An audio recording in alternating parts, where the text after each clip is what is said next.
तव कथामृतं तप्तजीवनं कविभिरीरितं कल्मषापहं श्रवणमङ्गलं श्रीमदाततं भुवि गृह्णन्ति ये भूरिदा जनाः। শ্রী শ্রী রামকৃষ্ণ কথামৃত। দক্ষিণেশ্বরে ঠাকুর শ্রী রামকৃষ্ণ ও দেবী চৌধুরানী পাঠ, চতুর্থ পরিচ্ছেদ, 1884, 27 ডিসেম্বর। নিত্যগোপাল সামনে উপবিষ্ট, সর্বদা ভাবস্থ, মুখে কথা নাই। শ্রী রামকৃষ্ণ সহাস্যে: গোপাল, তুই কেবল চুপ করে থাকিস।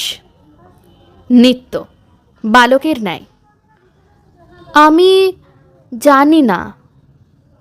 শ্রী রামকৃষ্ণ: বুঝেছি, কিছু বলিস না কেন? অপরাধ?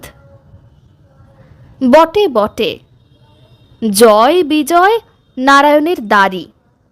সনক সনাতনাদি ঋষিদের ভিতরে যেতে বারণ করেছিল।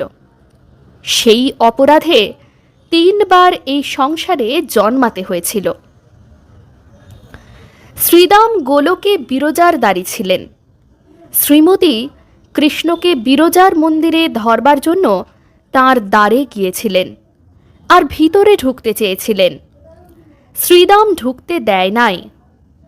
তাই শ্রীমতী শাপ দিলেন, তুই মর্তে অসুর হয়ে জন্মাকে যা। শ্রীদামও শাপ দিয়েছিল। সকলের ঈষৎ হাস্য।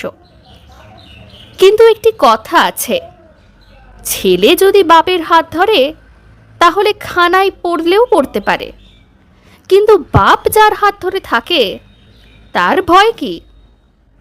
শ্রীদামের কথা ব্রহ্ম বৈবর্ত পুরাণে আছে। কেদার চাটুর্যে এখন ঢাকায় থাকেন। তিনি সরকারি কর্ম করেন। আগে কর্মস্থল কলিকাতায় ছিল, এখন ঢাকায়। তিনি ঠাকুরের পরম ভক্ত। ঢাকায় অনেকগুলি ভক্তের সঙ্গ হইয়াছে। সেই সকল ভক্তেরা তার কাছে সর্বদা আসেন ও উপদেশ গ্রহণ করেন। শুধু হাতে ভক্ত দর্শনে আসতে নাই, অনেকে মিষ্টান্নাদি আনেন ও কেদারকে নিবেদন করেন।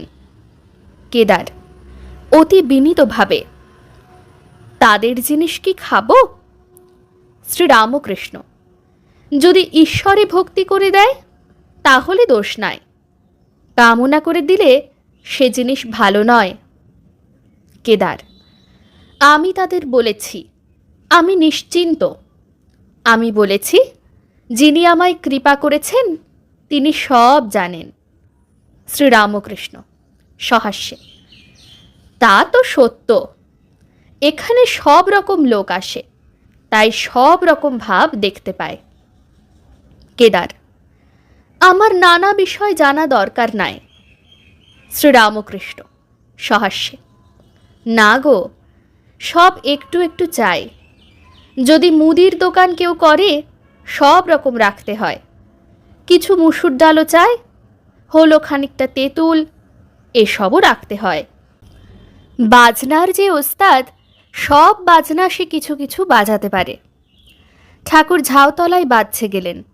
একটি ভক্ত গাড়ু লইয়া সেইখানে রাখিয়া আসিলেন। ভক্তেরা এদিক ওদিক বেড়াইতেছেন। কেহ বা ঠাকুরের ঘরের দিকে গমন করিলেন, কেহ কেহ পঞ্চবটিতে ফিরিয়া আসিতেছেন। ঠাকুর সেখানে আসিয়া বলিলেন, 2-3 বার বাজছে গেলুম। মল্লিকের বাড়ি খাওয়া ঘোর বিষয়, পেট গরম হয়েছে। ঠাকুরের পানের ডিবে পঞ্চবটির চাতালে এখনো পড়িয়া রহিয়াছে। আরও 2-1টি জিনিস। শ্রী রামকৃষ্ণ মাস্টারকে বললেন, ওই ডিবে আর কি কি আছে ঘরে আনো। এই বলিয়া ঠাকুর শ্রী রামকৃষ্ণ নিজের ঘরের দিকে দক্ষিণাস্য হইয়া আসিতে লাগিলেন। ভক্তেরা সঙ্গে সঙ্গে পশ্চাতে আসিতেছেন। কাহারও হাতে পানের ডিবে, কাহারও হাতে গাড়ু ইত্যাদি। ঠাকুর মধ্যাহ্নের পর একটু বিশ্রাম করিয়াছেন। 2-4টি ভক্ত আসিয়া বসিলেন। ঠাকুর ছোট খাটটিতে একটি ছোট তাকিয়া হেলান দিয়া বসিয়া আছেন। একজন ভক্ত জিজ্ঞাসা করিলেন, মহাশয়, জ্ঞানে কি ঈশ্বরের অ্যাট্রিবিউটস অর্থাৎ গুণ জানা যায়? ঠাকুর বলিলেন, সে এ জ্ঞানে নয়। অমনি কি তাকে জানা যায়? সাধন করতে হয়, আর কোনো একটা ভাব আশ্রয় করতে হয়। দাস ভাব।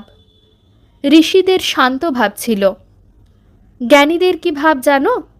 স্বস্বরূপকে চিন্তা করা।